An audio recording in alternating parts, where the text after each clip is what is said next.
All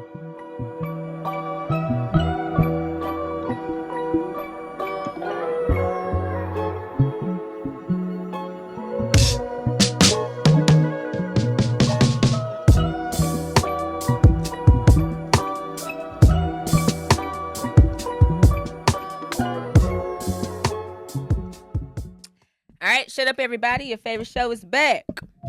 It is Black Ice with Jasmine. And Calvin. Yes, sir. Excuse me. Back at it again with the weekly app session. How are you? I'm good, man. Coming to the tail end of the school year. I'm ready for that to end. But we're about to do testing, so. What's the standardized test? Is it still STAR? Yeah, it's still called STAR. No. Yeah. How you think yours gonna do? I'm not a STAR tested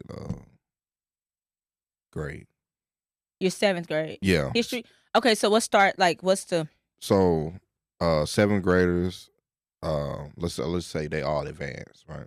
Mm-hmm. They'll take the math, English, and science STAR, because science advanced is 8th grade science. Okay. And all 8th graders take science. And so then, because when they get in the 8th grade, they'll be taking physics. And physics don't have a STAR in 8th grade. Oh, okay. So then when them 7th graders, my 7th graders go to 8th grade, and which I taught last year, if you're just a regular 8th grade student, you'll take math, reading, science, and social studies. Okay. But you got some kids that's in Algebra 1, 8th grade year, Mm-hmm. in physics. So of course, they wouldn't take a STAR for. They would not? No. Yeah, they wouldn't take a STAR. Okay, so. No. Would they take a STAR for Algebra 1? Yeah, they will. Okay, so what about just your regular 7th graders? Oh, yeah, they taking all 4. Oh, they take all 4. Yeah. But only if you're on the advanced track, you don't do right. history. So like if you 8th grade science, let's think about 8th grade science. If you was advanced 7th grade science the year before, you'd be in 8th grade physics. You got a physics class for 8th grade, and then you got a regular 8th grade science. Regular 8th grade science takes the STAR. The physics students don't, because they took the 8th grade science test in the 7th grade. There got to be a roadmap for this shit, because yeah, but I'm so confused. I'm so lost. I ain't gonna hold you. Okay. No, we really don't have to break it down because I ain't got the kids. Jasmine's in the 7th grade at Sigleville, right? One thing about you, no, you love to bring up the simple fact that's that I middle went school. to Sigleville. You could have said the same thing about me about Atwell. But who cares? Atwell is cool. Sigleville was not. And I think that's why you love to bring it up. You would do everything in your power. One day to in Dragonland. Stop. You would do everything in your power to diminish my coolness, and I'm telling you, it can't be done. No one's diminishing your coolness. Thank you. I'm sure you was very popular at Sigleville. I was. Yes. It's not that hard to be popular at Sigleville. It's Sigleville, nigga. Yeah, back then. Yeah. Now it's starting to really grow. A lot of people are moving out there. My god brother moving out there. Shout out to them. They just bought a house. Oh, beautiful. Okay. Anyway. Okay. So I'm. Okay. Jasmine. I was always in advance. So you all in advance. So you'll have advanced English. Yeah. You'll have advanced math. Mm-hmm. Right. Then you're gonna have advanced science. Yeah. And you got advanced social studies. Yeah. Which is me. You don't have a STAR test for social studies. It don't matter if you advance or not. No STAR test. Oh, no STAR test at all. 7th grade social studies. No. Only those 3. Yes. Okay. Yeah. No. Maybe. Really, you're only taking 2. If you're a regular student. If you're a regular student, you're taking 2. You're taking math and reading. Uh-huh. But if you're advanced, that's what I'm saying. Jasmine's advanced, right? Okay, so I'm taking 3 because I have to take that 8th grade physics. No, you got to take the 8th grade regular science test because you're in 7th grade advanced. Oh, so technically I'm like on the 8th grade level, even though I'm in 7th grade advanced. Okay. So when you get the 8th grade, you'll be taking physics. You're not. So I don't have a STAR with physics. No, that's why you won't be taking a test in the 8th grade. So you only be taking maybe 3 tests. So once again, you back to just reading English, science. Versus a regular 8th grader will be taking. So a regular 8th grader does follow now. Regular 8th grader take all 4 tests. It's only take all 4. Okay. Well, all 4 subjects, core class. Yeah, your core classes. Yeah. Okay, I follow. I follow. It sounds like the same thing as, somebody who did dual credit in high school, on like by your year, you're a freshman, but like on paper, you're probably like a head into your sophomore year. You know what I mean? Yeah. So that makes sense. Yeah, because I remember in middle school, Miss Moore, my math teacher, I was in 7th grade I was pretty good at math, but she wouldn't put me in the advanced class because of my behavior, and that stopped I'm me not from going surprised. to algebra 1 for 8th grade. Because of your behavior. And then did your behavior ever change? No, so I think she really didn't like me as well. Me and my little group, my Tigo, all of us. Naturally, you had a crew. Yeah, so Ms. Moore, she probably been teaching at that time about 30-something years. This is not the bus driver lady, is it? This is my bus driver. Okay. And my first period teacher. So you got to deal with me on the bus. Is this one who wig fell on the projector? I'll tell you that. Yeah. She hates me. As she should. Because the simple fact that I even know that and I wasn't there. Boy, say, I'm telling you, that's another story. What kind of student were you? I was annoying because I have a student like this. I really want to say his name. Yeah, don't say his name. But you told me about him. The little short. Yeah. With the Mexican Jordans. Yeah, him. Funny, super smart, but annoying sometimes. Because you bored. No, I won't say bored like work, but like you get too I won't say too grown, but you just too advanced at sometimes. Like you don't know how to be. All right, bro. He been here before? One of those? Definitely. Okay. And that was me. Okay. That was me. I definitely see he definitely probably gonna get my top performing student award already. Oh, yeah. That's how far advanced he is. Like he passing everybody exams. Yeah. You know. Yeah. He just annoying. Yeah. And the boy got jungle fever. He don't mess with none of them Browns. Oh, he is Mexican. Yeah, that's why I said Mexican Jordans. Oh, I thought you meant that's what he was wearing. No, remember the 13s? Yeah. Remember we was talking about that? He got the green Mavericks jersey. We had jersey day. My nigga had the green with the. Remember you said the snapback with the M? M with the circle, he baby. had all that. Oh, I love that for him. With the jorts. I love the simple fact that Mexicans don't lose recipes. Let's start there. Well, they got. No. And by when I say recipes, I mean like they culture. They gonna keep that shit going, and it's literally all the way down to the outfits. Well, I think because their community hasn't been tampered with like ours. Because we haven't. That's a good way to put it. They don't have a whole government going after their nuclear family. Yeah. Yeah, I'm just saying. Keeping the black man, keeping the brother down. But they do have a sense of community, though. They do. They will do that. You can drive through parts of Dallas. I mean, we call it Little Mexico, and it's like, damn, this they people. Jefferson? Not little parts of Dallas. They took over Dallas. Well, you know the district, the ISD is 70-30. Mexicans? What? Okay. I'm not mad at that, though. No, I mean, that's who all here. I'm not mad at that. We all moved to the southern sector, to DeSoto. Yeah, we in DeSoto, Lancaster, Cedar Hill, Duncanville, Red Oak. What else is out there? Waxahachie. Yeah. She's even niggas in Lil M now. I remember growing up, Lil M. But I wish we could just move back to, like, South. Move your kids back to the historic Dallas black school. It's funny that you say that because this morning on my way here, it brought me through South Dallas. And like where they knocked down that bridge, they really building it up. Yeah. I said one day I just need to go through. Cedar Crest? Huh? That bridge that. Yeah. Yeah. Let's go. Like right there, like Pine is like wide open now. Oh yeah. And I mean it looks good. And I see where they're like planting trees and everything. So I'm like, by the summer, this is gonna be beautiful when all of it starts to grow. We need to buy property out there too. That's what I was thinking to myself. I'm like, I just need to go through, take a drive, and like see what all is out there. I'm like, I need to get back. I got to go back home before the others start to like come in and start buying that shit up. Because we can gentrify our own areas. We really, really couldn't. It's only a matter of time. Yeah, we can gentrify our own areas. Yeah. Gentrification can't work if you don't sell. And for the longest, like there are parts in South Dallas where you know for a fact it's not happening because those families are holding on to those homes, which I think is like beautiful. You know, we have a few family wise like all through the South Dallas area. So I want to be able to have. I'm like, I want to build like a tiny home community out there, or like different little pockets of the city. Those little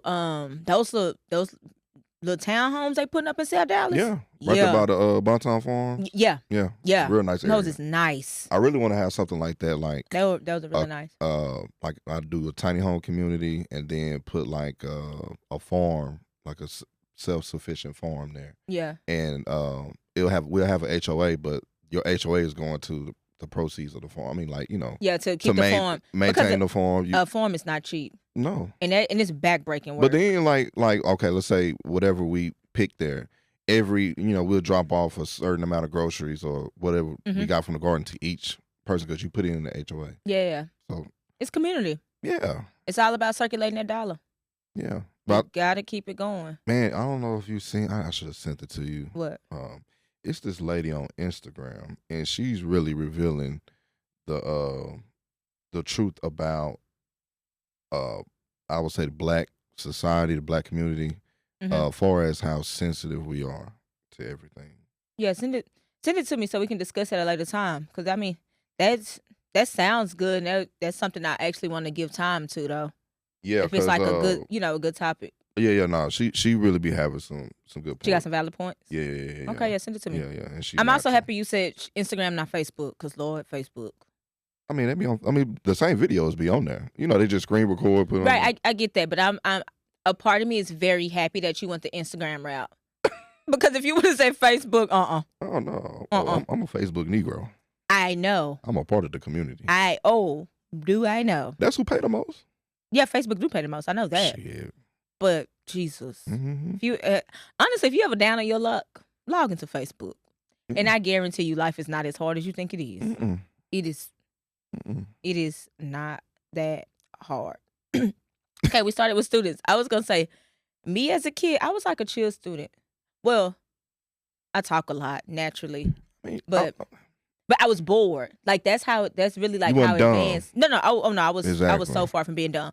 Like whenever they put me in tag, I remember one of my teachers. She was like, "You was in tag in middle school?" Yeah, I was. Yeah, okay. I did it all the way up. Yeah, you were smart. Yeah, I was very smart. Well, they didn't transfer me up. I don't know why. Because you weren't supposed to transfer from, like, if you was in tag in elementary, you were supposed to automatically go to tag. And I think it has a lot to do like with your feeder schools too. Oh, I didn't go to my feeder school. Yeah, I didn't go to my feeder school, but my mom like really fought. Was like, this is what she was doing, and then I think, parent teacher conference or whatever. My mom would always say like, if it's not challenging, she's gonna get bored, and like when she gets bored, she's really gonna try to start taking over. So like, you better find something for her to do. Keep it quiet. Yeah, you have to. But for me, when I was in elementary school, this was like where my love of reading came from. I think I was in 2nd grade, and my teacher at the time, I can't remember her name. Maybe it was Miss Womble. Could be wrong though. But she was like, "Oh, just give her books. Like if you give her books, she'll be quiet."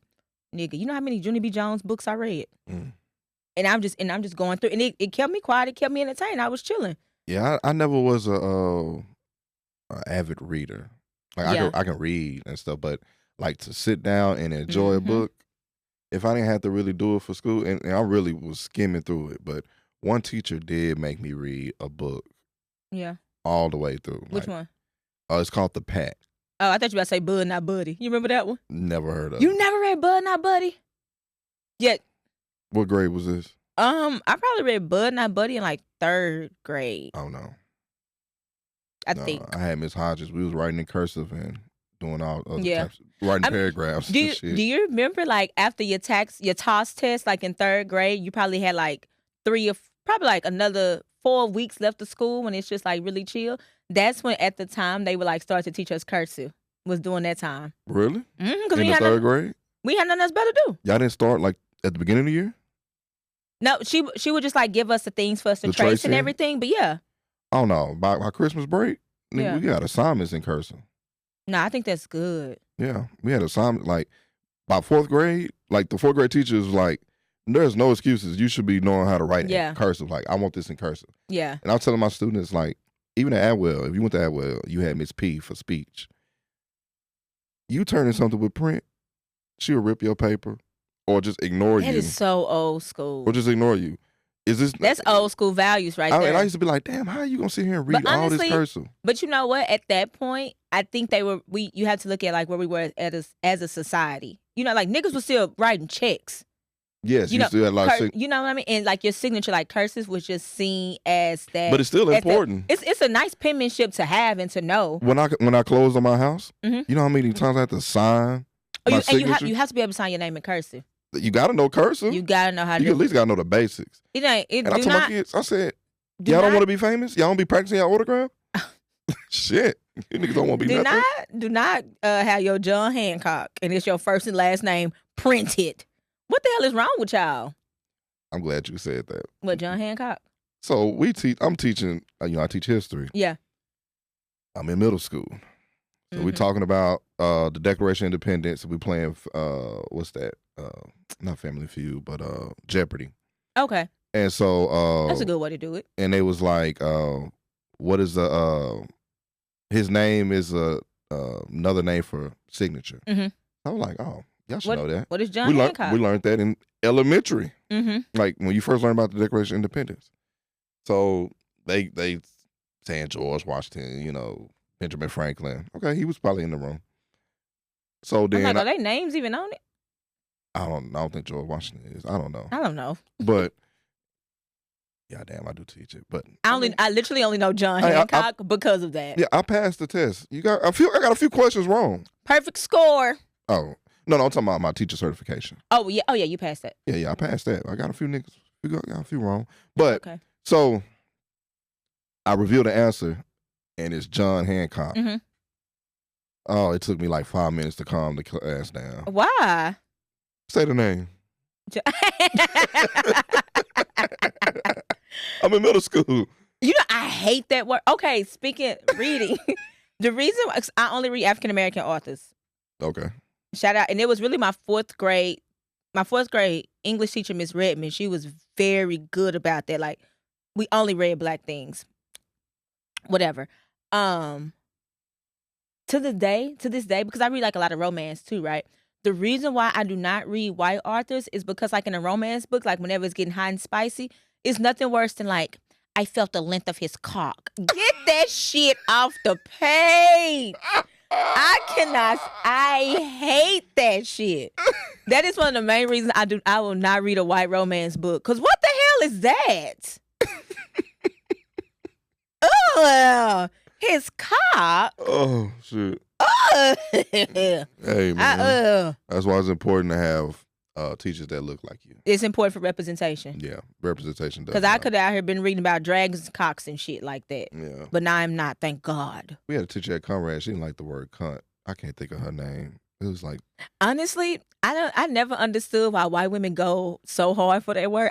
I personally think it's funny as hell. It's a funny word to say. I think it's funny. But what is the real true definition? It's like, I don't even. Is it spider? Is there another word for pussy? I don't know. No, I think it's like, I think it's another word for bitch, but like white woman version. I would just say bitch. You know what it reminds me of? Yeah. Who you calling? You lit liquor. Yeah. Spider, what does cunt mean?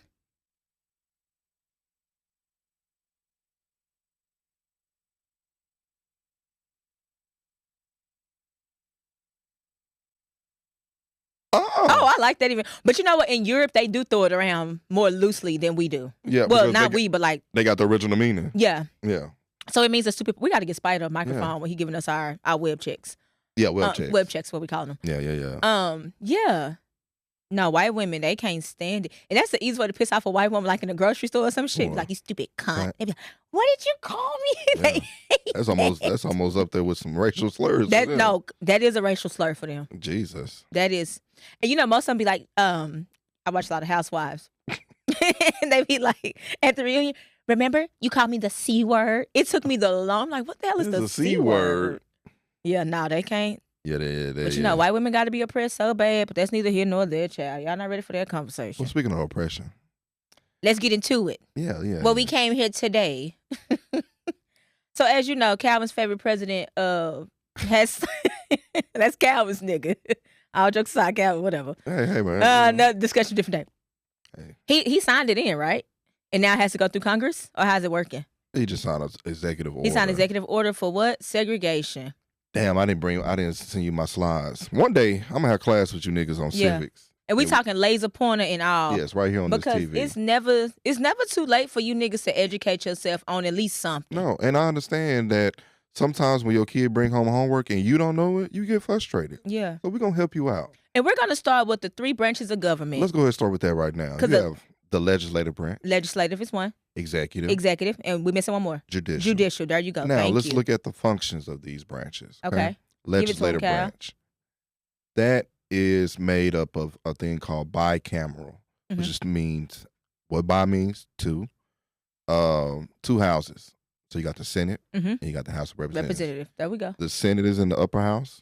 The House of Representatives in the lower house. Okay. The Senate gets elected by, the Senate, so the whole country, right? You got 50 states. Every state gets two senators. Two senators. Okay. No matter what the population is, every state gets two. The population goes by House of Representatives. Yes. So the House of Representatives is going to be different from each state, depending on the population. The House of Representatives have like 400 something people in it, right? Okay, cool. And it can keep going the more people move, Yeah. So you got that. That's the legislative branch. They the one that make the laws. Yeah, they think of legislators like making this shit go. Yeah, the authors. In a sense. Yeah. The authors. That's a really good way of putting it. They really run the country. Like those are the policy makers, the policy writers. Yeah, they make the country run. Yeah. And then you have the executive branch, which is headed by the president. That's the president, yeah. Yes, and then vice president, then you got the chief of staff and all that. We were taught like executive branch is like the big president umbrella. Anytime you think of executive, president, his people. Keep it simple. Keep it simple, stupid. And really, okay, then, so let's say Congress passes a bill. Votes on the bill and it passes Congress, right? Yeah. Then you get to the executive branch. Let's say he vetoes it. Veto means he denies it. Yeah. Okay. So he denies it. Goes back to Congress. If they vote on it and get a 2/3 majority vote, it don't have to go back to the president anymore. It's officially a law. It's officially a law. Yeah. So do the president really have power? Only time he can only veto something once. That's it. Yeah. I was gonna say I thought it was a limit on vetoes. Yes. Yeah. So this is why it's very important to vote locally. Because all of those people are your local representatives. So you pick the right people. That's why I feel like maybe in our lifetime, we really can see reparations, no matter who the president is. If we get the right, we don't have to get everybody. Hell, everybody didn't vote. 2/3 of it. Everybody didn't vote. Yay on Board of Brown education. You just needed 2/3. Hey man, But also you have to realize that's and that's good that you brought it up because then that's when you go into judicial because that's the Supreme Court. Yeah, they look at, which is everything's judicial review to make sure things are either constitutional or unconstitutional. Yeah, and the Supreme Court seats to not be a lifetime. Yes, that's the only thing. Not be a lifetime appointment. I think we should probably have term limits, meaning a limit on how many terms you can run for. I think Supreme Court should be like. I think that's who should have term limits. Yes. I would say the senator and the House of Representatives, the people who keep picking you. Yeah, do your thing. Hey, but lifetime, I feel like we don't have no choice. Yeah. There's no choice. That lifetime with the popular vote, the people can get you out of there. If they just want to keep you in there, hey, that's on your district. Yeah. But then you also have to realize like what you just said. So whenever you're voting for like your local people, that's a people thing. So like Congress, that's people. And then when you hit the judicial side, you have the Supreme Court. That's all a hearing. So we really, and it's the president that gets to decide who gets to sit on that bench. So we have absolutely no power with that. But also, once again, it comes where you have to vote locally because I don't think people understand that like voting locally also means voting for like those superintendents where your children go to school. That's really voting for those judges. Everything that's affecting you. Yes, like right now. That's really where it starts. Bottom line, you have to vote locally. Like anytime you see, you could be driving during election time, whether it's a national one or a local one, and you start to see people those signs that say like vote no on Proposition XYZ. Go and read up on exactly what their proposition is so you really know how that shit affects you. I'm going to give you a good example. Dallas did a good job of voting on this issue. I've seen all walks of life of people vote on this. I can't remember what proposition it was, but it was to legalize weed, like not getting like arrested or whatever. I think you have decriminalizing it. Yeah, decriminalizing it up to like 4 ounces. You got 4 ounces, yeah. You try to put some shit. It was 4 ounces. I don't do. Is 4 ounces ounces a lot? Yes, 1 ounce is no 4 ounces. No, 4 ounces ain't a lot. Hey, I'm gonna say I didn't think it was a lot. 28 ounces is a zip. That's what I want to say. Because I be thinking like 1 ounce is like a little piece of tree. That's like a little bud, ain't it? Well, yeah, niggas getting 5 years for that. For a bud? Well, before, you know what I'm saying? Oh, yeah, before. Getting locked up. Yeah. So but Dallas PD has been told don't even arrest nobody, don't get nobody no ticket. Don't worry Yeah, about it. no. Dallas 'Cause PD you got waste- bigger fish to fry than a weed charge. Yes. Now, when you get your ass to Lancaster, DeSoto, Oh, good luck. hey, get your ass straight home. 10 and 2. Seatbelt. Seatbelt. And no, I'm gonna tell you what's even more dangerous. Mesquite. You'd be yeah. a damn fool to be playing through Mesquite. Arlington. Grand Prairie. Arlington, Grand Prairie. No. GP don't play. Plano. You would be a damn fool to be playing in Plano. Get your ass to the city of Dallas. Legit. Get back in Dallas County lines. No, not Dallas County. Oh, the city. City of Dallas. Yeah. Because DeSoto, Lancaster, all them Dallas County. County. Is Dallas County. Yeah, you're right. You're not safe. Get your ass across Hooski Road. You're not safe. You need to see Westmoreland. And honestly, don't be down there playing around at Balusteric either, you dumbasses.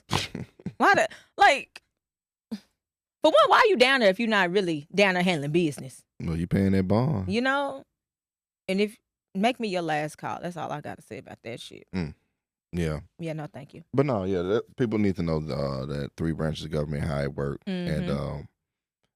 And if we really just exercise that power, we wouldn't have that many complaints. And let's say, like, I won't say, like that many complaints for us, like locally, yeah. Okay. If we do it right, yeah. For us, like vetting process, like you got to get everybody on one accord sooner or later. We ain't even gotta be one accord. Like, yes, the hell you do. Sorry. I mean, like everybody not gonna agree with it, and that's why I learned from my pops about being a leader. He always said, everybody not gonna be 100% on your decision or stuff. You gotta do what's best for the group. So some people you're hearing some disgruntled people. They're gonna be talking shit, whatever. But you're gonna be still gotta push it. It's funny that you say you have to do what's best for the group. Yeah. But we'll talk about it. We're getting best for the group for us what? You guys, we plan to do a full-blown political episode because here's the thing. We play around a lot, but one thing that me and Calvin are pretty serious about is like the state of the world, I will say. Okay. Well, yeah. Well, I say okay, let me backtrack. Maybe not like the state of the full world, but for one, the state of niggas naturally. Yeah, but the state of the world as far as like being knowledgeable about like what's happening in the world policies, the way shit work. You have to be educated at least some part of that. Okay. I'm gonna say this. That's what I mean by that. I know a few things going on in the world, but I don't put my thought and attention to it. Like I read enough. Yeah, like I mean, I might see some stuff going on that's like happening in Africa just because of the news channels or something that I follow. But like policies or something that's going on over there, I'll probably like if I'm about to go visit that area, I'll research and look you got to because you need to know the law of the land. I'm not gonna be just walking in something and not know how to play my cards. It's a reason why they say when in Rome, do as the Romans do. Like there's a reason for that. You have to know where you at, how shit is working, and how you need to conduct yourself. You would be a damn fool to go somewhere and act a damn fool. Like in the Middle East. They put Sandal to ass over there. They don't play. I'm sorry. They do. Sandal to ass is the topic of this week. Shit. Sandal to ass is so true. They do put sandal to ass. Them niggas in the eastern part of the world. They don't play. They slap hard. Open hand. Boy, Africans, Middle Eastern, Indians, any niggas that got flip-flops on, they slapping the fuck out of you. Flip-flops driving on the wrong side of the road. On the moped? Them niggas are not, they are to be feared. Boy. Don't go over there playing that dumb shit. Scrape their hands on the concrete and just slap your I was like, shit. Because, I recently went to Toronto. I was in Canada for work. And I was telling somebody I went to Toronto, whatever. And he was like, oh, yeah, my homie just got stopped at Border Patrol trying to take weed. I'm like, trying to take weed into a place where it's legal is insane. Hold on. He was bringing weed into Canada. This nigga leaves the U.S. to bring weed with weed. He's heading to Canada with weed on him. That's the dumbest shit I heard in a very long time. And you're going to deal with Border Patrol. You're a felon. You're dumbass. Yeah. You can't use a gun. You got to use a bow and arrow now. The only place I will never show my true colors is at the airport. Federal grounds, nigga. If you ever want me to shut up, see me at the airport. I did argue with this one round nigga at TSA. Chad Terminal ADFW. I ain't never forgot about you, ho. Yeah. Next time I see you, it's still up and it's stuck. Yeah, I got racially profiled at TSA pre-check in Nashville. Oh. I won't say racially profiled, but I felt it. I got racially profiled in Germany. Oh yeah, they don't really like niggas out there. They ain't play over there. I'm talking whatever. Full blown strip search in like a glass room. It was very, I can talk about it now, but it was very traumatic when it happened. When was this? When I went in, what was that, 2019 I went to Germany? Yeah. It was bad. And then I remember I was flying business. So like after I went through all that shit at the airport, get on the plane, and I'm trying to like put my bag up. And this little white lady was like, oh, this is for business class. As if I can't read. And I was like, oh, okay. And like I kept doing it. She kept saying it. And I remember I was like, you want to be slapped? And she just looked at me. Do you want to get slapped, ma'am? Like, you don't know the 30 minutes of hell I just went through to get on this plane. Exactly. Do you want to be slapped? And honestly, the only reason why I did not cuss her out the way I really, really wanted to, because the man next to me was a priest. If he didn't have on that collar, I would have gave it to her ass. I would have gave it to her to ask for forgiveness. I was respecting the collar. And I was, it's I really didn't feel defeated, but like the fight was gone out of me at that point. Yeah. To where the only thing I know at this point is violence because slavery. So yeah. Yeah, so with that being said, I'm going to pose the question. What's that? We talked about this in my debate class in school too. Okay. Would you be willing to go back to segregation? With your terms, what would be your terms though? What's my terms to say? So because as the black community, we have to go right. So let's talk about it. Well, no. So what he signed is like for some federal stuff. Yeah. This whole DEI bullshit that they keep doing. It's for federal, so it's not affecting. I'm talking about social norms, like pre-64. Pre-64. You seeing the white only, black colors. I don't even want colors only. I'll have black only. Because colors can be anybody, any color in the crayon. Yeah, box. I think when it comes down to segregation, I say, and I've said this to you before. I have a grandfather who was born in 1923. God rest his soul. Now was like the matriarch of the family, and he always said, and at the time I didn't get it, but he was like, desegregation was the worst thing that could have ever happened to us. And at the time I used to be like, Papa, chill out, like you tripping. But as you get older and you get a little bit more educated, you read for yourself and you have a certain level of knowledge, you realize like, damn, there was a point of time where we were forced to shop our own, be with our own, govern ourselves accordingly, and we were able to do it as a community. And I don't even want to say forced. It's like when we got released from slavery, of course we our community or whatever. We trying to get away from y'all. Y'all just kept fucking with us. Yeah. Because we were thriving. Yeah. We just want to be left alone and get our equal protection under the Constitution. That was the only thing they were really fighting for. Yeah. So you asked me what'd you ask me? What's my what would be your terms? Oh, my terms of segregation. If me and you can be a spokesman for the black community, right? Oh shit, you don't want that. We can go. They'd be like, "Hey, we'll do segregation." Only way. Okay, let me put this in here. This is one of my terms. Okay. Only way I would do segregation, just first right off the rip, you have to pay us reparations. Yeah, I want the resources. Yeah. And that's the biggest thing when it comes down to segregation and like redlining and shit like that. Well, we need reparations regardless. Yeah, but I'm saying, but what happens is like anytime you have something like that into play, you're able to hold resources, and that's the one thing I'll never be okay with. Give us the resources, give us the money, give us the buying power. Like we deserve that as a people. Now.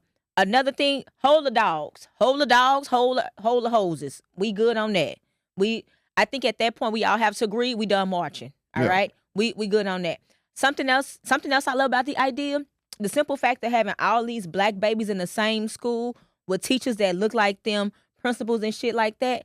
To me, it's also a level of safety because niggas don't walk in and shoot shit up for no reason. No, we're gonna just shoot that person. That's a white boy's trait.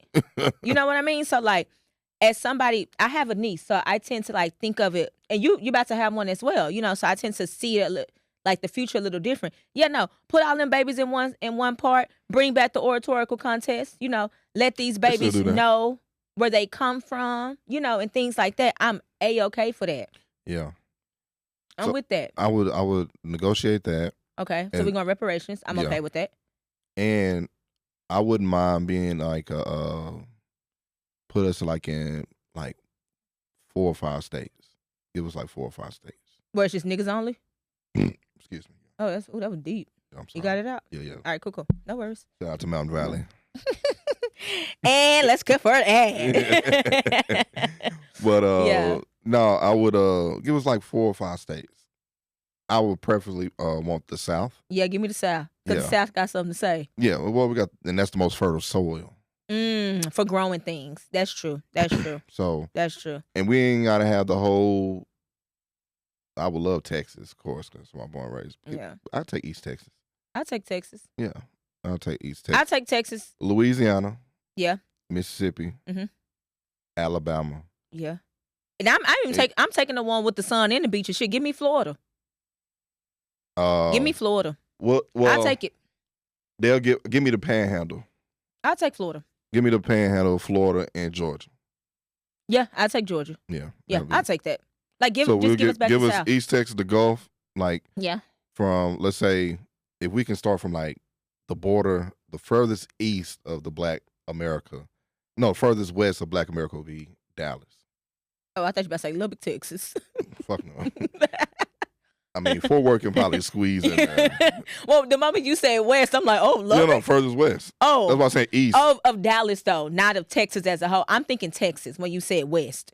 Because I'm like, that's fucking Lubbock. No, I'm just saying the furthest west of Black America. Oh, you said black. Because like east, I'm going to have, Georgia. We got Georgia. Yeah. So the furthest west, because I would call that whole area Black America. Oh, okay. I follow so now. the furthest west, like city would be Dallas. Fort Worth. Well, no, because they down there in Funky Town getting funky. Yeah. Cut that off. You niggas are in Funky Town getting funky. Welcome to America when you hit Grand Prairie. No, really, rest in peace to that baby who lost her life at that car wash. Like, you niggas are down there getting funky. Yeah. I mean, the baby and the daddy, but like that baby was an innocent bystander. Man. What? Didn't they kill one of the boys said, you shot the baby? I don't even know. He was like, damn, you shot the baby. I saw it on the news like, oh my God, that baby lost her life. Man, what Hazel London say? If you was beefing at that club, no, if you beefing at that wedding, you should have left it at that wedding. Why would you bring that shit to the club? Like, that baby was innocent. Yeah. Oh, yeah, no. You boys in Funky Town getting funky. Yeah, so I'll do it from there and then go south, straight 45 south. Yeah. Get Houston. You get Houston. The moment you said 45, you gonna grab your cousin. You grabbing Crystal. Yeah. San Antonio, all them, they can be a part of whatever. But give me Dallas San Antonio, and Houston. you know what Chuck said about San Antonio, big girls. Eating them churros. So give me Dallas, Houston, then now we're gonna go east. Okay. So you got Beaumont, Port Arthur, all that, New Orleans. Because I want great industries. We like Black people are probably like the number one consumers of seafood. So niggas love crab balls. Now hold on. And crawfish. It's crawfish season. Y'all love crawfish. Hold on. Let me give you this. Instead of boycotting Target for DEI, right? This is the only thing we won't do as a community. Because they got this got a stronghold on us. Who we should have been boycotting, just for, I'll say let's do it for like 2 weeks. No, the whole month. Who? The Asian community. There's nothing bashing them or not. But we should boycott the beauty supply houses, and seafood. Okay. And just to show our economic power. No. I was about to agree with you wholeheartedly. We won't do that. I'm not going to agree, not wholeheartedly, but I have a little insight when you said beauty, because my first job ever was at a beauty supply house. I can honestly say, like, being there and seeing it, the way that they're within like that, most time it's Koreans that run it. I know like people love to group Asians, but there are different types. Yeah, that's why I said Asian. Yeah, but beauty supply houses, 9 times out of 10 is Koreans. The way that they're only selling to Koreans is like, whoa. And if you don't know it, you don't realize like really how much in your face it is, right? And I say that because, like I said, I worked in one, and then I remember going to like a Black-owned beauty supply house, and I'm like, damn, you can't even have like, we don't even have Cream of Nature, which is such a Black staple in the household, right? Like Blue Magic, I remember being like, we ain't got Blue Magic. Her rat tail combs, nigga, at the one where I worked in Pleasant Grove, on the counter for 89 cents, if that.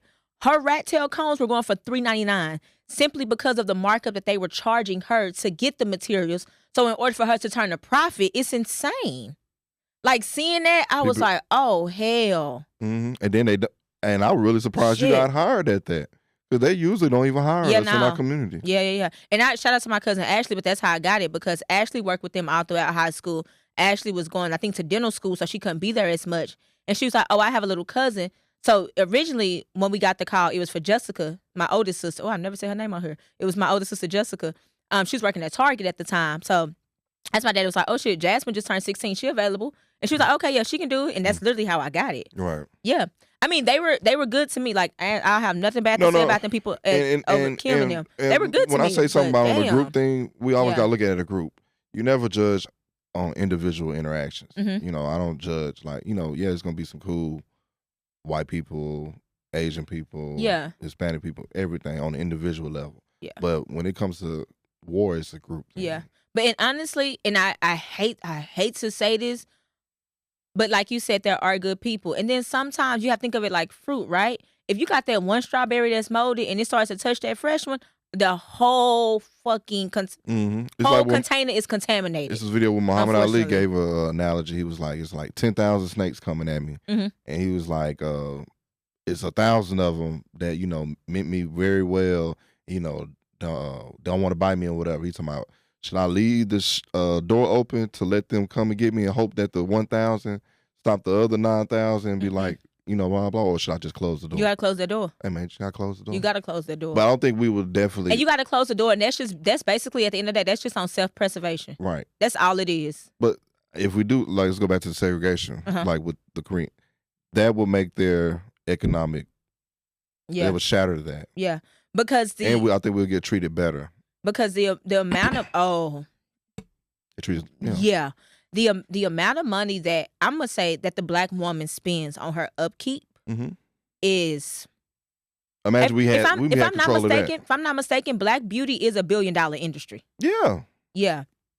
If I'm not mistaken, it's literally valued. I'm wondering where they get, like, I guess their materials like so that means we need to start building factories. Yeah. We gotta own the factories. Hey, I think we had this conversation. It's ownership at the end of the day. But I'm going to do this before I die. I know probably people don't like it. This is my first time really just saying it publicly. Oh, yeah. I'm going to build a prison. Yeah. And whatever. Hear him out, people. Because I never forget the first time you said this shit to me. I was like, oh, he really trying to piss me off this morning. Yeah. But I really had to hear you out and be like, oh, okay. Yes. So I've always been the type of person, if it's a rule, I'm going to find that gray area. Okay. Or find a way to whatever. So I've always looked at our people and I'm like, damn, what can I do to help my people as a whole, or at least a good majority? So I know that 1/3 of black men are felons or in jail or whatnot.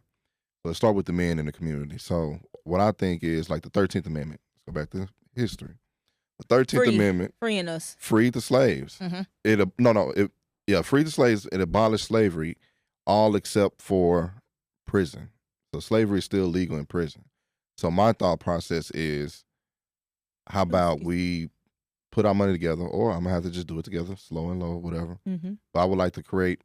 Oh, you gonna find a white man who can't wait to get his money in this? But keep going. See, I wouldn't want to, because I don't want to partner with nobody. Yeah. Because I don't want nobody other thoughts. I would want to keep it, whatever, black as much as I can. And this is, I'm gonna keep going. So, private prisons, so multi-billion-dollar industry. Yeah. And prisons, I mean, we're getting more people every time or whatever. So, I would build a prison. Let's say we do like 300. Let's pull out the calculator. Okay. See how much money you will make in a month. So you got Lord 3. knows they bringing it in on the backs of them people. Right. Woo, they bring it in the prison system. So this is what I would do. I'll start my own corporation, because you need a corporation to have a private prison. You get a government contract. Okay, government will give you a contract to house inmates. So with private prisons, you can pick and choose. You can accept or deny inmates. So what I would do is pick all of us. Nonviolent. Yeah, it's very nonviolent. If you got more than like 10 years, it got to be nonviolent. You can't be in here, big dog. Sorry. Like your idea is legit to rehabilitate them. Yeah. So what I would do is grab them, I don't know if y'all. I'm sure some of y'all seen like those prisons in Sweden and stuff like that, right? Which are beautiful. They're by the there way. to really rehabilitate. But see, what I would do is I'll probably build like at the beginning of the prison, have like a big open bay with just bunks and have different whatever. Yeah. For 300 people, right? And so they will work. And let's say I have a carpentry program, they will build 300 tiny homes or like little containers for each prisoner or whatever to live in. So that'd be something hands-on to do. I would start a farm. A farm, yeah, farm was a big one. Have a farm. So because you're gonna be out there picking cotton or whatever, what they're gonna tell you to do anyway. But if you tell the prisoners like, look, the food you pick is what you're gonna eat. I'm sure anybody that been to prison, the food is horrible, and they probably go in there healthy and then leave so unhealthy with all the snacks and all that stuff they eat, and that food is just horrible. Might as well get their asses MREs at this point. Yeah, I mean for real. Keep them clawed. So they can grow their food, and then you have a culinary program where they'll cook the food and all that. So you're getting fresh food, breakfast, lunch, and dinner. And just because you're a criminal don't mean you don't deserve. Don't mean you should not have access to like some good ingredients to keep yourself now healthy. They might be eating better than niggas on the streets, but we get to that point. So if I can get like let's say my prison is 200 acres. Yeah. And I only use, the prison is only like 5 acres or whatnot. The other would be like farmland, having cattle, everything just to be a farm, big old farm. I would then from the revenue from that money. So let's say each inmate, it costs $150 a day. Yeah, to house an inmate. To house an inmate. So times that by 300. Yeah, so 150 times 300. You really could just do 3 by 15, added 3 zeros. That's what, 45,000? 45,000, yes. That's 45,000 a day. A day. Times, let's just say, let's just do Black History Month. Times 28. That's $1.2 million you just made off of inmates.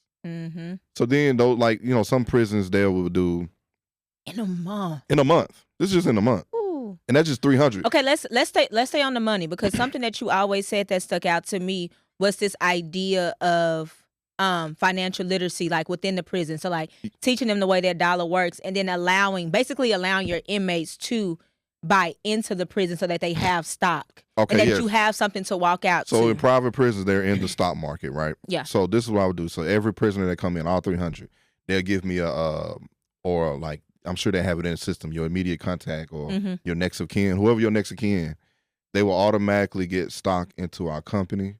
So they'll have, hopefully I can have, by then you can pay dividends quarterly, whatever. Yeah. Because you leeching off of them on the inside from your decision making or whatnot. My mama's mama always said, I don't give good money to bad people. Yeah. So, and not calling you bad people, but but like you made a decision to have yourself there. Right, right. So, but as you in there, like say, most prisoners, I saw the maximum you get paid an hour is like maybe $1.50, $2. Which is no money. Right. I mean, you are incarcerated. Right. Not saying you need. Not right, but like still, and I think that's one of my biggest issues when it comes down to American prison system, opposed to like the Sweden prison system. Right. This idea that just because you made a bad decision, because that's really what it was. It could have been. Honestly, it's probably a dumb decision. And a lot of it had to do with your environment, XYZ. But let me stop you right there. I'm not done. The part I don't like about that is just really just treating them like animals. I don't this idea that you're locked up in something for 23 hours a day. Okay. You're treating them like animals, and then you wonder why people come out this and they're not rehabilitated and they're only having nothing but animal-like instincts is because of what they've been seeing. But honestly, they don't care, because what you gonna do when they get out? You're gonna come right back in, so that's more money. Yeah. But and once again, that's why I said they're not there to rehabilitate. You're not there to actually do what you say you're there to do. You're only there to keep that cycle going. Because prison is nothing but a opening door. What's those one I'm talking about, those one doors? Revolving doors. Yeah, that's all it is. Yeah. That's all prison is. And we make jokes all the time when such and such keep going back in prison, like, oh, he want to beat up with his friends. No, not really. That's unfortunately that's his cycle. That's all he know. But see, at Ford Corporation prison, okay, you won't have to worry about that, brother, unless you have bad behavior. Right. But also, but that has a lot to do with taking the ones that's not violent. Right. I mean, but they still probably have some mental stuff. Yeah. And once again, and you want to have that where you can give people those resources, those mental resources, those educational resources, things. One of my favorite prison programs is the pit bulls and parolees. I love that so much. For one, you're able to see a softer side of these people because they, at the end of the day, they are humans with the soft side. 2, they have to be held accountable for something. So, like, the love and care that they give to these animals. That's why you have the farm. Yeah. Because niggas will love that heifer. Yes. Because whenever niggas will love that heifer. I'm sorry, that was good. We needed a break. That was good. Niggas would love that heifer is crazy work. That may be the title. Niggas and heifers. Niggas would love that heifer. Yeah. That's my heifer. Yeah. I know that's right. I'm that heifer, Pam. Yeah. No, but like, whenever you allow people to be a part of something, to grow something, to build something up, you take more pride in it. Yes. So when you have pride in it, you're not gonna let nothing destroy it. And you train them right. So when the newcomers come, they training them. They training them. And it's not that. Hey, don't fuck this up for us. This is good. I want the prison system, like the people in the prison, to be like, I'm trying to get the Ford. Because I heard they treat you right down there. That's Chocolate City. I want my shit to be called Chocolate City. Where they treat you right. And then I'm gonna take it a step further. This visitation ain't got no goddamn no glasses. Let them people touch their family. Yeah. I think it's insane.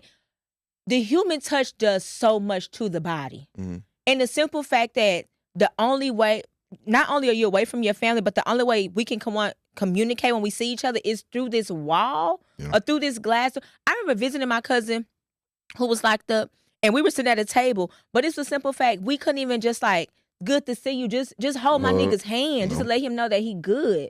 I think outside of seeing him in that state, also, I don't know what type of bleach them niggas using in prison. Some of the crispest whites I've ever seen in my life. That's neither here nor there. That shit is clean. But it's a simple fact that draws ain't. They ain't got nothing to do with that. They use draws. I'm just looking at it outside. That's what kept me at the pen. After I saw that documentary, I said, hold on, they give you fresh draws? They'll give you fresh draws, say less. Whoa.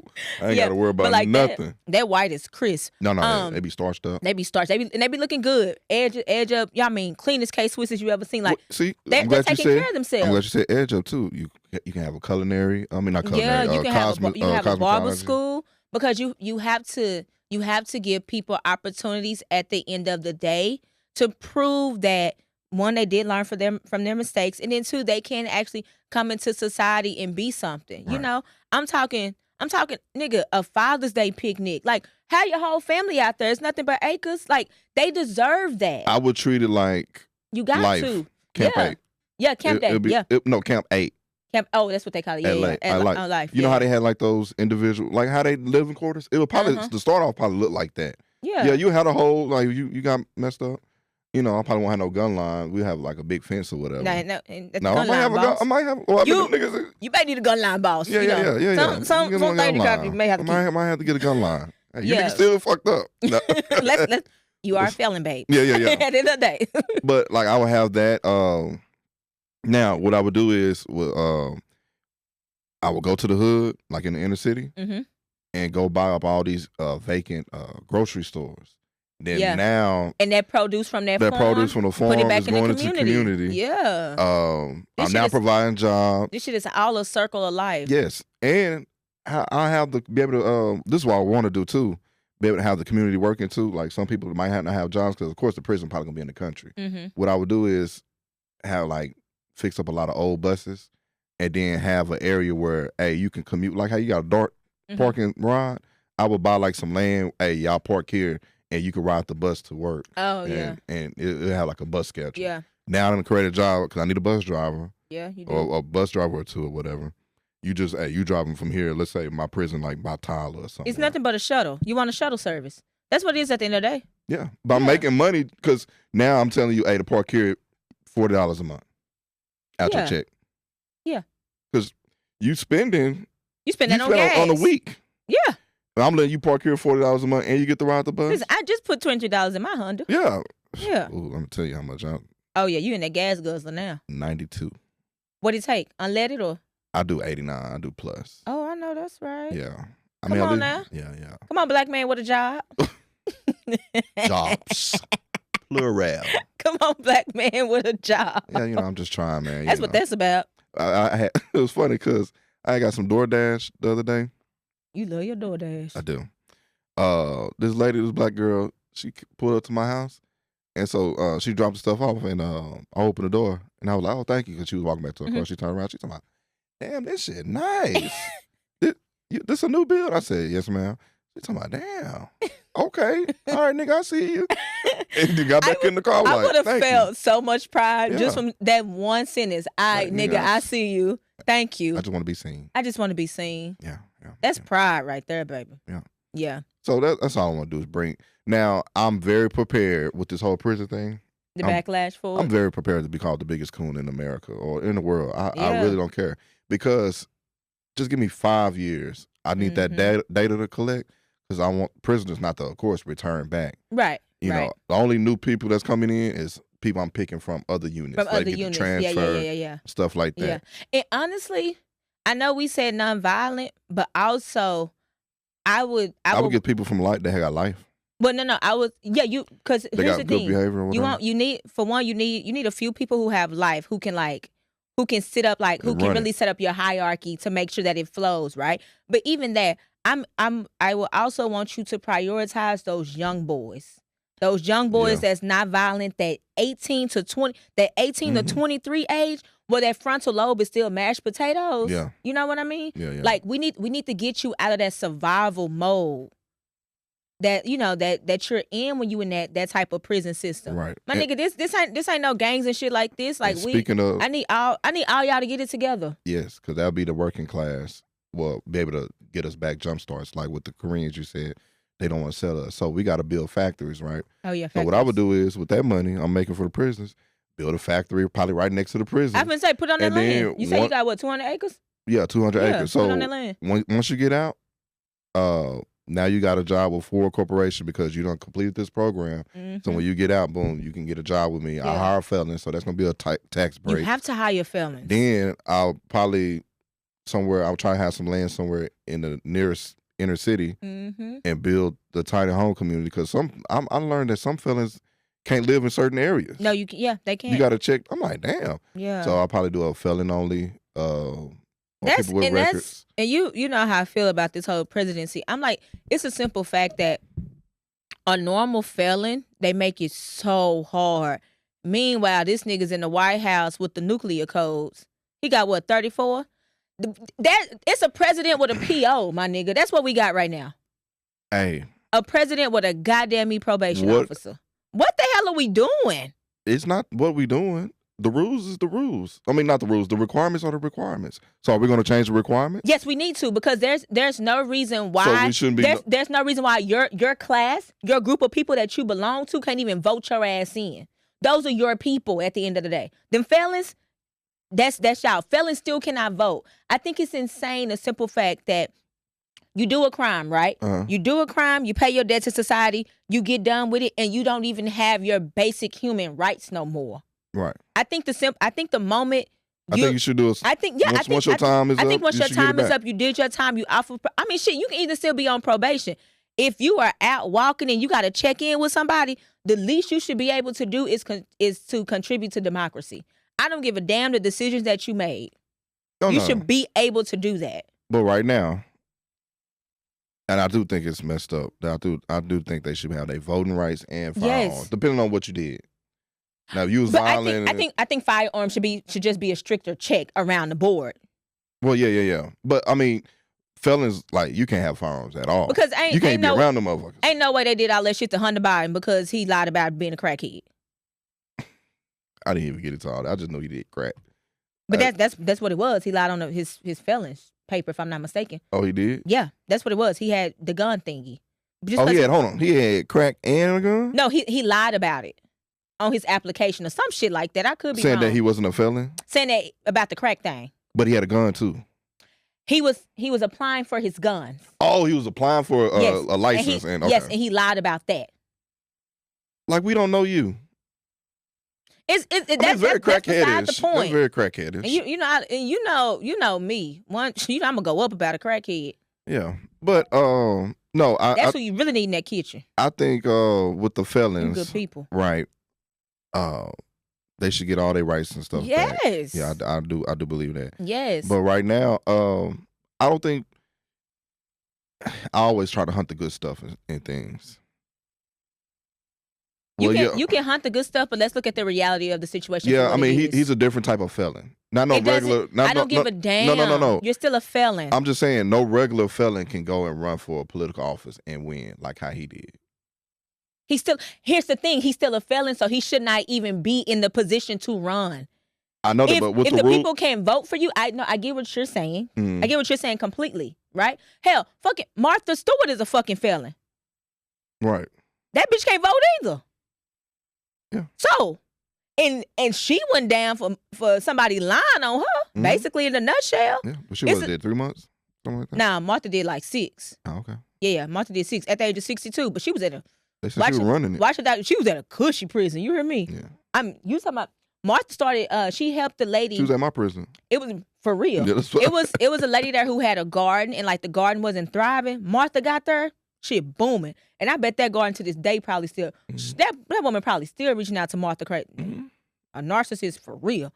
But the woman got it. I give it to her. She a little off though. Yeah. But yeah, no. Still look good. Huh? Still look good too. Her younger days? Yeah. Martha was that girl. But she look good for her age. You know, yeah, she looks really, really good. Yeah. You watch her, you would like it. Watch her documentary on Netflix, Martha. It's really good. It's really insightful because I didn't even know her start until watching. Like, I wasn't too familiar with her game like that. Right. But yeah, no, she was solid. Yeah, so back to that. It's just a simple fact that you shouldn't even be put in position to hold the nuclear codes, nigga. Yeah. Yeah. I don't care what you did. By law, it was wrong. Cool. I don't think the forefathers was thinking felonies. Or they probably wasn't thinking like. No, they wasn't thinking that because they was like, oh, morally the people wouldn't elect. No. What they were thinking was morally it's always gonna be a white man and white is right. That's what they were thinking. Oh, of course that. I'm just saying, but to put a felon, so that means you can have a felon if you're white. A lot of white people do have felons. No, I'm talking about in that political realm. But what I'm saying is that you shouldn't be. If you pull all those, right? It's a lot of people got to go, and that's fine. Clear it out. That is fine. Like a lot of that House of Rep, a lot of Congress, them niggas is out of here. And like I said, that is fine. There needs to be a clean sweep of it all. Yeah. God damn, we going through a time. Speaking of clean sweep, I would like Doge to go to a place. Who? Doge. That's the one. Oh, that DOG? Yeah. Let's go to the black churches. What are they doing with this money? The black church makes billions of dollars a year. I think tax-free. Now, I'm not saying all churches. But here's the thing. I don't want to just say the black churches. I think all churches should be taxed. No, definitely. Well, I'm not going to say. Oh, no. I'm not going to say if you going to be taxed or not. Okay. That's cool. I'm really on the fence on that. No, it's I'm not. what you doing with the money for, like the black church, right? We've been in the same position. The civil rights movement thrive because of the black church. Yeah, you have to go through the black church. Right. Shout out to Kamala New Birth. Kamala's what, last 3-4 weeks when she was hitting that black church run. I'm like, but you know what? I don't blame you though. You can't put politics and church in that's. I don't blame you though. You supposed to separate that. Okay, but was the civil rights not politics though? It wasn't no politicians in there. But was it not but it was political at the end of the day because no matter how much you try to ignore it, unfortunately, with the way they have it aligned now, with the way most people see it, I personally don't see it like this. But a lot of people see that religion and politics do run neck and neck. Hence why we are in the situation that we're in now. I don't think it run neck and neck because I feel like with the black church, I think we pick and choose when to play Christianity not Christianity. Let me just say religion. Okay, but let's specify something. So you're going strictly black church. I'm talking in general. So how you want to preface this conversation? Because I feel like it's two different churches. It is two different churches. Okay, so let's Look, stick to the everything we black talk- church because that's what we know. That's what we know. That's what we know. So Okay. like what you're saying with the politics in there, Yeah. it's really I hate to use the word brainwashing, but it's what can I? No, a white man's Jesus is brainwashing No, the no, black no. people. I'm not talking about. Well, of course that the first thing of control they used was a black preacher to control the slaves and shit. Mm-hmm. So if we want to go back to way over that. I mean, way back then, that's where it started at. But as far as with the politics, it's the same pretty much thing. The slave master would go to the black preacher, hey, tell them this. So it's like the politicians going to the preachers, hey, we can give you a little something. Mm-hmm. Hey, you need to be preaching this.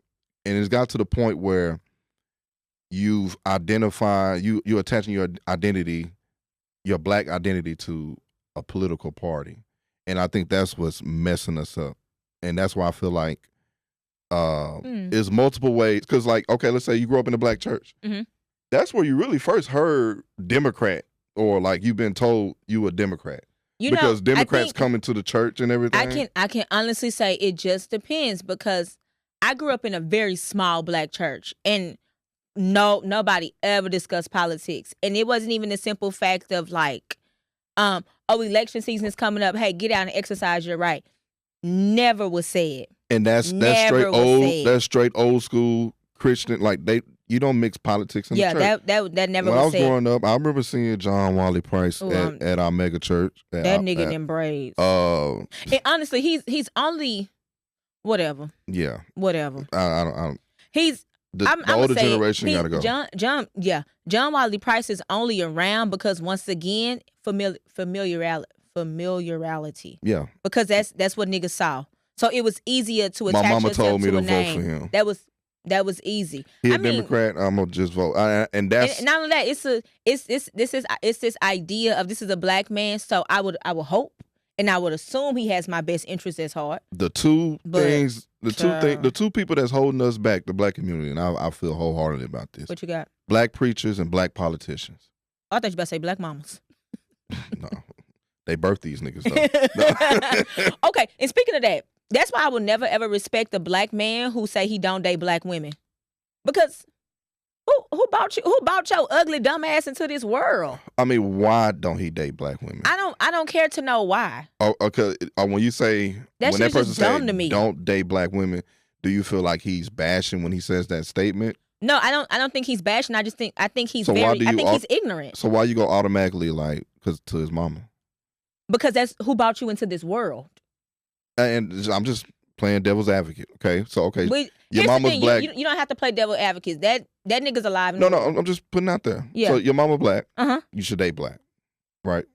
Yeah. You should want to be with your kind. So this might sound silly, but if your mama fat, should you date a fat girl? If that's what you into. What if you're just not into black girls? Sure. I'm still gonna look at you sideways. I'm just saying. That's like because I've seen it. Have your preferences.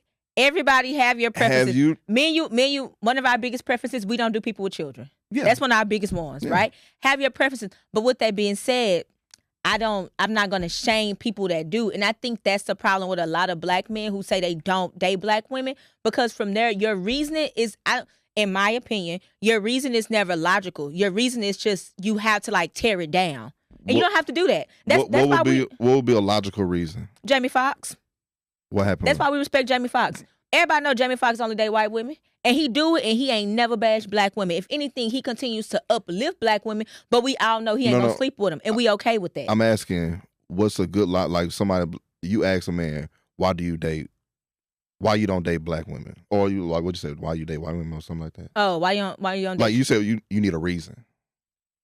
No, I don't need a reason, but the moment you say it, I just don't respect it. Oh, okay. So he can say whatever. It could be a whole good ass thesis statement. I don't respect it. Failed.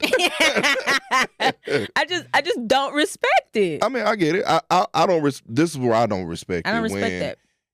Don't try to be pro-black and you got a white woman, or you got. I can't stand that. Like, okay, I can't stand that. The double standards. I feel like it's a double standard when it comes to interracial dating within the black community. Black women get a pass. I'll give you that. What? A big hall pass. You niggas will walk the halls. That's the reason we get a pass. Why is it a reason? Why? That's ooh. Yeah, no, I'm listening. Why do you get a reason? Why do we get a pass Let for it? Let me give you an example, because this is what made me thought. Because I saw it on the Shade Room, and then of course Joe Budden. Jesus! But no, oh Lord, your girl, she's in a divorce. Ooh. Abbott Elementary. Quinta, yeah.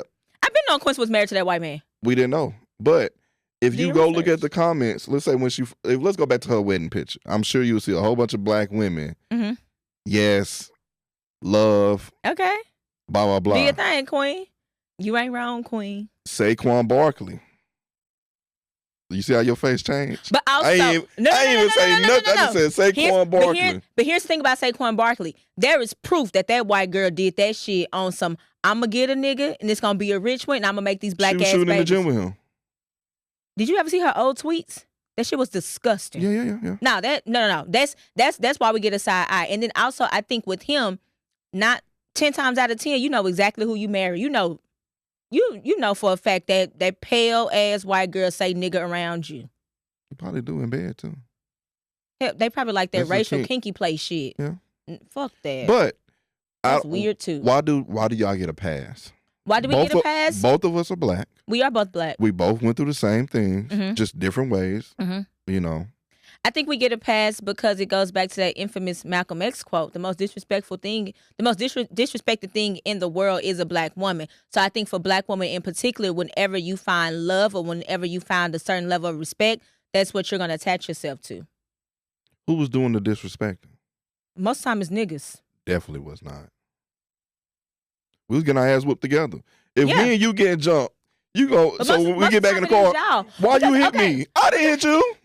Because check this out. It also goes back to that whole thing about like that Dolce controversy that just happened not too long ago. But her being someone who identifies as queer, and she said her red flag was a straight man, right? And then you had all these straight men just come out. You know, they had so much shit to say. And the thing on that was, most of the times when you look into, like, when it comes to like a black woman abuse, a black woman being in danger, it is from the hands of a black man. But we just have to look. No. We just have to look at the numbers for what it is, and that's what it is. We're putting a magnifying glass on the bag, and that's what we're gonna do. From a small community. Her community is very small to the mass. So of course, it's going to be, the numbers is going to be bigger. But here's the thing: I'm not talking about queer community. I'm talking about straight black women. Most of the time, because that's the normal. I mean, well, I don't say no, but that's just not normal. That's the no. That's the normal partnership between man and woman. That's the majority. Okay, so of course that is going to happen. I don't think it's a color. I think that just happened in relationships. But it is a color because we're only talking about blacks. Okay, yeah. So we'll just say when we saying that, I'm just saying natural behavior, and we got to think about we got to think about the trauma we both been through. Yeah, what we've seen. Yeah.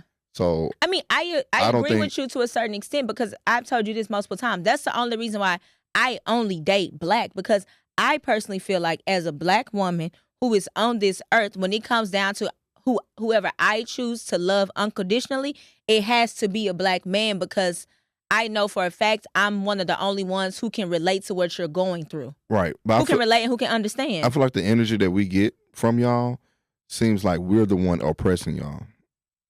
No. That's the energy we feel. It's like are we the one oppressing you, or are we the one that's holding you accountable? No. I'm saying y'all coming at us like we're the ones oppressing you guys. Give me an example. Okay, black men are the reason why women make 79 cents on the dollar. Who said that? You said give you an example. Wait, people say that? No. I've never heard that in life. No. Oh, it's an example. You literally said, "Give me an example." I give you the fucking example. But no. But here's the thing. But you gave me an example. Ladies and gentlemen, we're dodging accountability right here. No, we're not. I'm gonna tell you my thought process behind that, because you gave me an example on some shit that like women are legit fighting on. So when you say, I'm like, whoa, they blaming black men for that? Is that not an oppressive state? Yeah, it's definitely. Okay, that's what I'm saying. Who made that up? Not me. It wasn't niggas. Because I never heard. We wasn't in the room. We wasn't even in the room when they came up with the Liberty Bell. When they was writing up the Constitution. Oh, you smart that cracked ass bell that niggas stand in line for to see in Philadelphia. I'm just saying. It's just cracked. But we're not the ones that, if it was up to us, I feel like we were real nice or whatnot versus everybody else. Oh, I feel the safest around a black man. Yeah, so everybody knows that. We're not the one oppressing you. That example really fucked me up. I'm like, Because like I said, that is some shit that like people are actually fighting for. Yeah. So like I'm saying, like I feel like even with the feminist movement, black men get most of that energy, far as like the rah energy. But here's the thing: when it comes out from black women, and let me say one more thing. I don't. Okay, go. What messed us up in the '60s? This kind of ties into segregation. We messed up when we let white people into the organizations. Oh, I don't believe in that shit. Yeah.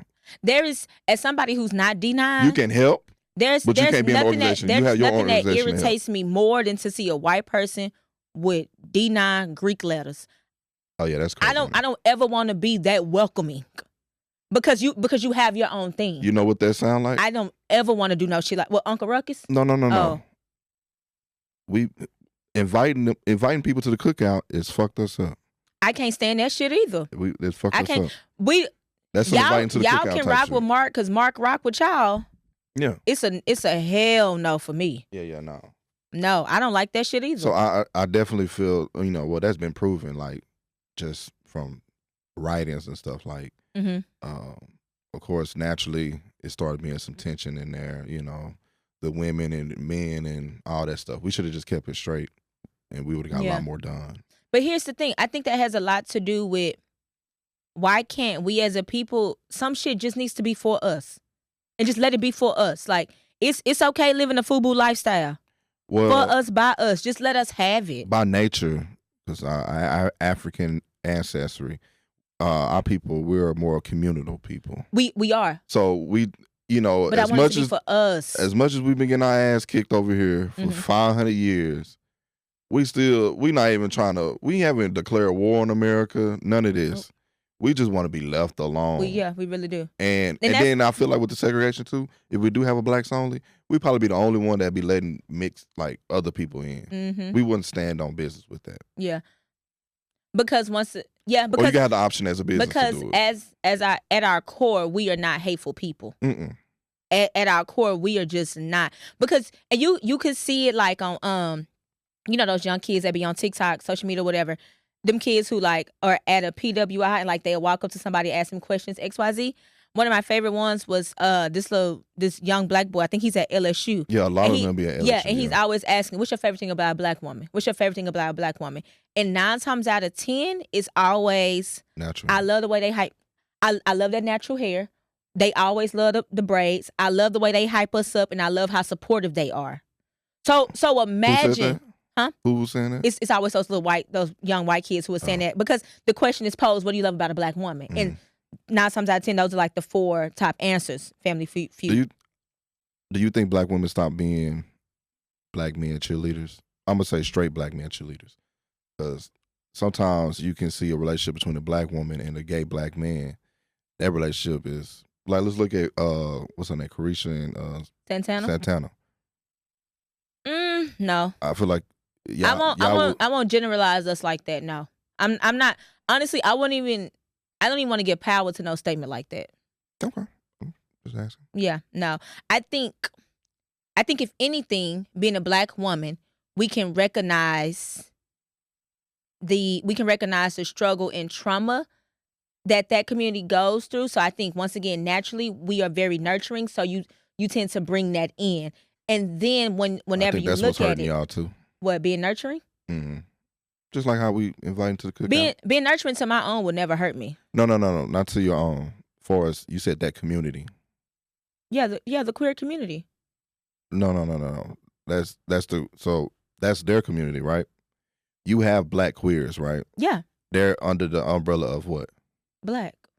So I feel like we shouldn't even have to label. Like me saying black straight male was weird to even come out. Yeah. When I say black people, that's including black male, female, children, non-binary. That's everybody. Whatever you it's do. Everybody. But those are like what, sexual preferences? Preferences. I don't care what you do in your bedroom. I don't. You could be jumping off a dresser. If you black, you black. Yeah. If you black, you black. So I say all the time, if a police pull you over, if he reach for that taser, he reach for that gun and not that taser, baby, you one of mine. Right. Yeah. But he don't know if you sucking dick in the bedroom. So, but here is the thing. When I said, because you asked me about like a black gay, right? And that's why I said for us, we can recognize, when I said that community, I did mean black gays. we can understand once again the trauma, the fear you may be under simply from being black for one, and then you add that extra layer of who you decide to be sexually. You know, But then I feel and like that's why they use y'all as y'all the star players for the queer community. honestly, I think I'm okay with that. I think I'm okay with that. I feel like you should shift your star power back in within. But it is within because you're still black. But that's only a portion in that queer community. But I can only worry about my portion. You have to look at No, but do you see what I'm saying? Do you see what I'm saying? really. No, like saying that community. Not saying the black queer community is using you. The whole community will use the black woman to be your fighters and your cheerleaders. And then because naturally black women are the only ones who show up. Exactly. Unfortunately. And that's one thing that I'm loving more so about this Trump administration, at least from what I'm seeing, what I have on my social media, because it is black women who think like me, thank God. Well, I don't even say black women. I know what you're about to say. You see us taking a break from it. I'm not even saying black women. I'm saying black people as a whole, black Americans as a whole. Okay. We are chilling. We don't care what's going on right now. We taking a break. Well, only it's thing not my fight. Only thing we're doing is it was never my fight to begin with. Only thing we're doing is looking for some fans at this point. That's the only thing. You know the dance? No, I don't. I do. You want me to teach you? No. I know it. But that's the only thing we do, and that shows and we're enjoying it. That shows me that we can do something as a collective. And have you noticed? You've been seeing on social media like we are enjoying it. White women, the Hispanic community. They're like, where are the black people? They're trying to like up all these like different marches and shit. Mm-hmm. We haven't been participating in that bullshit. No. Because what you need is a reaction from us to get the shit going. For what? And that's because what I'm saying. Here's the thing. Because if you really care, you would never showed your ass. You would never showed your ass at that poll on November 5th. Well, this is not our effing fight no more. I'm glad that happened. I'm glad he won, and I told you this before. I'm not. I'm glad he won because I feel like this is going to bring us closer together and realize where our power is within. I feel like yes. When we say black queer, they're a part of black people. So yeah, all our people. That's mine. So I feel like as black women, you should channel your energy, the one you have for the queer community, right, as a whole. I do have it for the whole, though. No. I'm saying if we channel that to just black people problem, I do. Yeah, you keep separating the black queers when you do that. But what I'm saying, I'm not. No. I only separate them because your question was with the basis of, do you think that we do more for the black queer? Because your example was Carisha and Santana, correct? Right. I'm just saying for us friendship wise. But now as a whole, what we doing for our people? Yeah, so I got that same energy. I'm looking at group base. So I'm saying black women, okay, right? Black women. And you said for the queer community, right? We're not talking about black queer community. Because they're a part of what? The black community, right? So what I'm saying is the white, which is ran by the white queer community. I mean, the white community runs that. They will use your blood, sweat, and tears, or your fighting or whatever for the advancement of their ideology or their whatever they want to do or whatnot. And then the black queers, they might be gay and they get some, but they always at the bottom of the total pool. So what I say is that energy that they use from y'all, let's channel that and just bring it to us. Okay. And be more, of course. I can accept that to a certain extent. At this time, we know, I mean, it's not like back in the day where a nigga could not come out and be gay. Nowadays, everybody know whatever. So we need to get all our people back. And you know what? Right now, there's a viral clip going on with RuPaul's Drag Race. I don't watch it, but there's one of the guys. He's like, I think they're like down to like 5 or something like that. But they're bringing in family, and if I'm not mistaken, he's the only black drag queen there. And they bring his father, and the way he just breaks down because his father accepts him. I said, that to me, that is beautiful representation of being accepted. To see your straight father. I personally thought what Dwayne Wade was doing was a beautiful representation of, no matter how you feel about it, of a black father accepting their child however their child shows up to them. I thought in defending that black child to the death, I thought that was a beautiful representation. Yeah, niggas felt some type of way because niggas just need to get with the program, but I thought it was beautiful. Though? The program of acceptance. The fucking program of acceptance. To me, that's all it boiled down to. I love to see that. I love to see that. I love to see LeBron going however hard he want to go for Bronny. Outside of his playing abilities, that's still a black father. That's, and that's what that is. I personally love to see that. So that's why I say, like, with certain things that you say, yeah, I get it. But also I feel like there's such a big generalization whenever we're having these conversations. That's why, like, whenever you keep saying, like, oh, turn it back in, I'm like, no, I do turn it back in. The same energy I have for a black queer, a black femme, a black queen, whatever may have you, I'm going to have that same energy for a black straight man. Because at the end of the day, all I see is your blackness. No, yeah, that's great. I'm just saying, let's cut off dealing with that other side. Oh, I'm okay with that. Yeah, that's if you ask me, because I don't see them to begin with. Where they at? Yeah, that's what I'm saying. I don't see them. I feel like they use as a whole, in the majority of black women, like especially in like politics and stuff, they use them to fight their fight, and then they reap the benefits. I mean, and honestly, like we're the blueprint. They try to they talk like they mimic it, and it's. Oh, I truly hate to be this type of person on the microphone, and I'm just like, well, don't be it, but I am, because I don't give a what y'all got to say. But I really, really hate to see a white person. Like a black woman. Not even that. I cannot stand to hear a white person talking AAVE. Oh, You smell some shit that boils me, because for one, you don't even know the context in which you're saying it. You don't even know the tone in which you're saying it. 9 times out of 10, you can't even spell it. That was something like woo child. The amount of people be like woo chile. Huh? Like that shit I cannot fucking stand. That one thing that really, really boils my blood, I can't stand that. Once again, that's why I said it's okay for us to have a FUBU mentality. Some shit is for us by us, and that's just the way it's gonna be at the end of the day. That's ours. You know where that shit come from? What? You dating them white boys.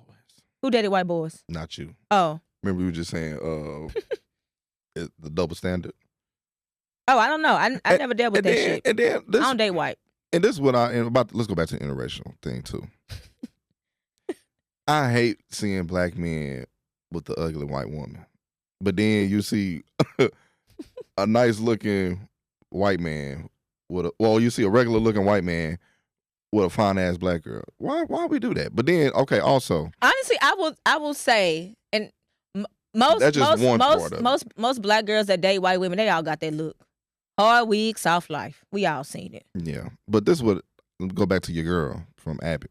Oh, Quincy, yeah. So her husband looks like just a regular dude. Seems like he just chill. He got that Jonah Hill type of thing going for him. I don't know if she makes more money than him, but let's just say she do.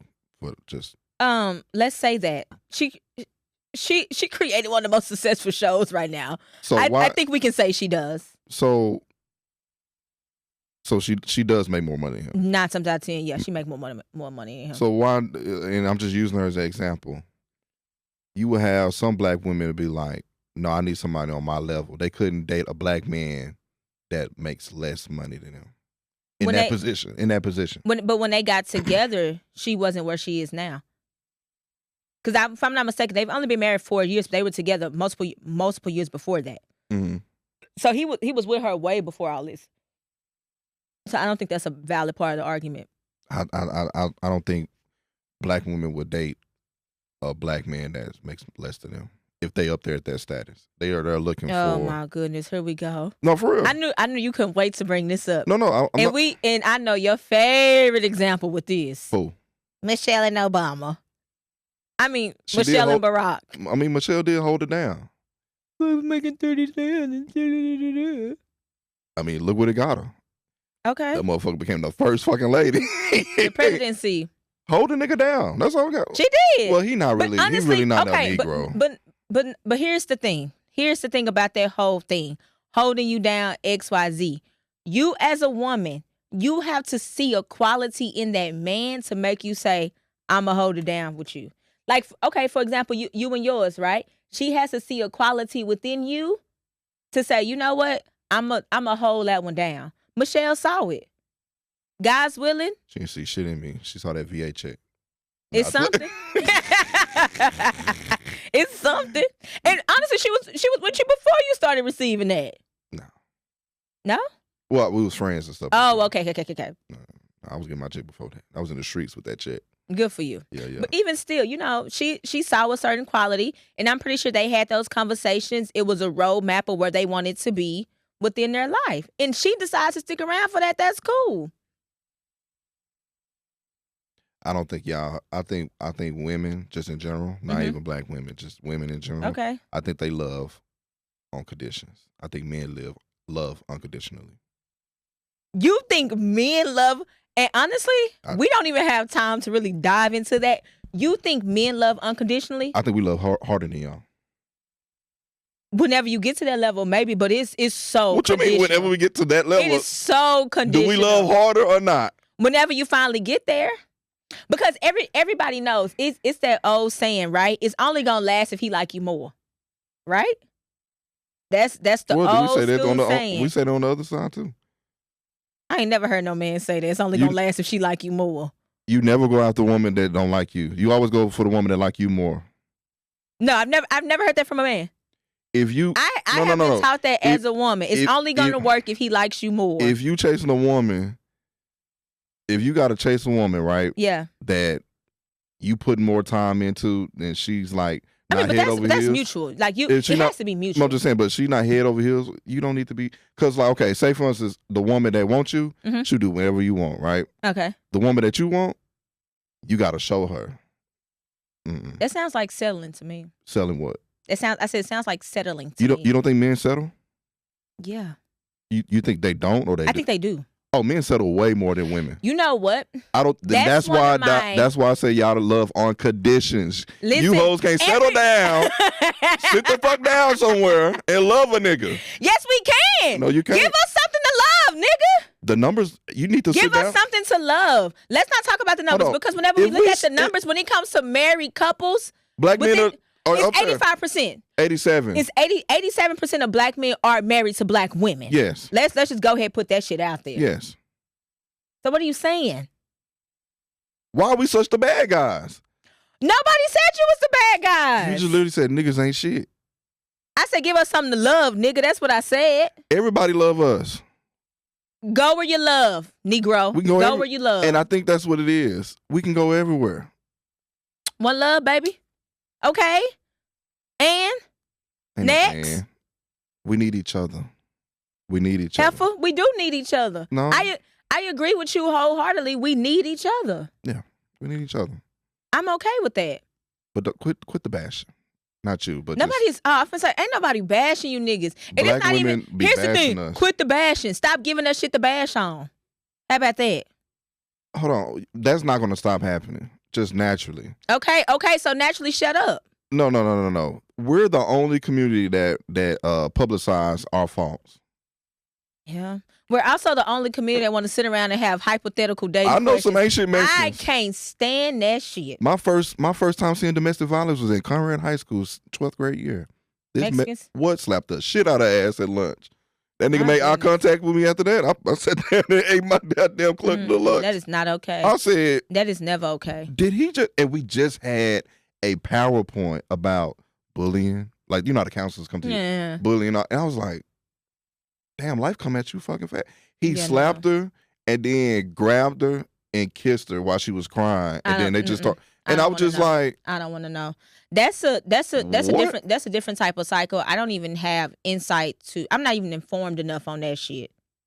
I'm trying to tell you. Like I'm informed enough. No. When I say I'm not like in. That's a different type of.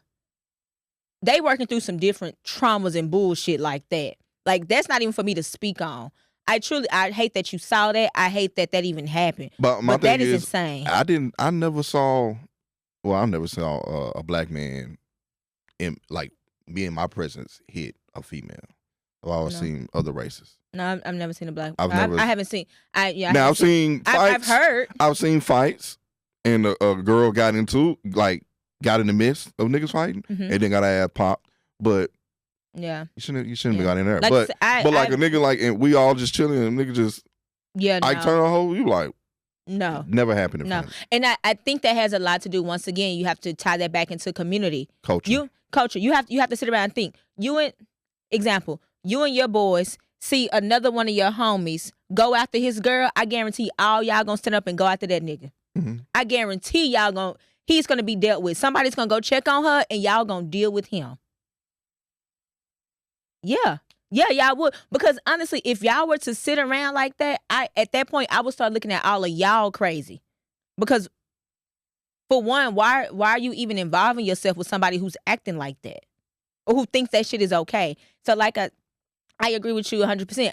I personally have never seen it. I have heard stories, yes. Yeah, I've heard. But I have never seen no shit like that happen.